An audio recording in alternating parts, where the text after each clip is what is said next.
So the Speaker of the House saying that he's not running again is a really significant development in this midterm election year. It means a couple of things. It means, one, that the Republicans are going to have a lame duck speaker through the midterm elections, which could impact their ability to get what was already going to be a pretty modest agenda through before November. It could impact their fundraising in the November elections. The Speaker is typically the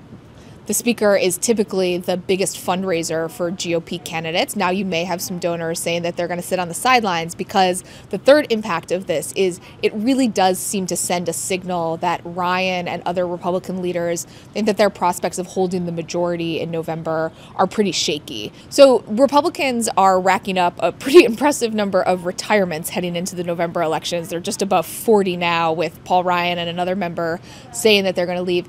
That is extraordinary, and it really has Republicans worried, because members are essentially, in a lot of competitive states, choosing to just step aside rather than risk running and losing. But there are also broader dynamics that you need to look at here. There is the dynamic with the Republican prospects of taking the majority back. No one wants to be minority leader. It's not a particularly attractive job, particularly if they've already been speaker.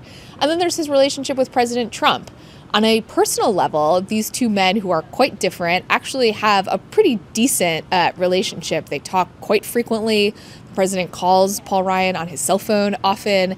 So there is a good personal relationship that has developed, but Ryan often finds himself in this position where he is the one that has to rush over to the White House to try to convince the president to either support something legislatively that his staff has already negotiated with the GOP, or he needs to rush over there to try to get the president to back off a controversial position that he's taken.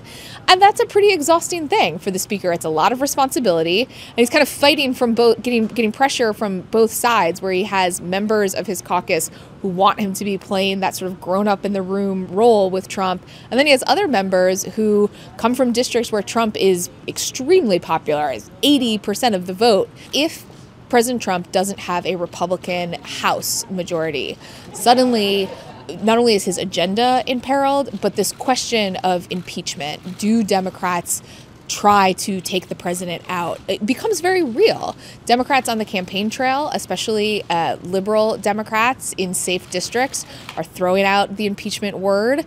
There's mixed feelings in the caucus about whether that's something that they should do or not, but it certainly would be on the table.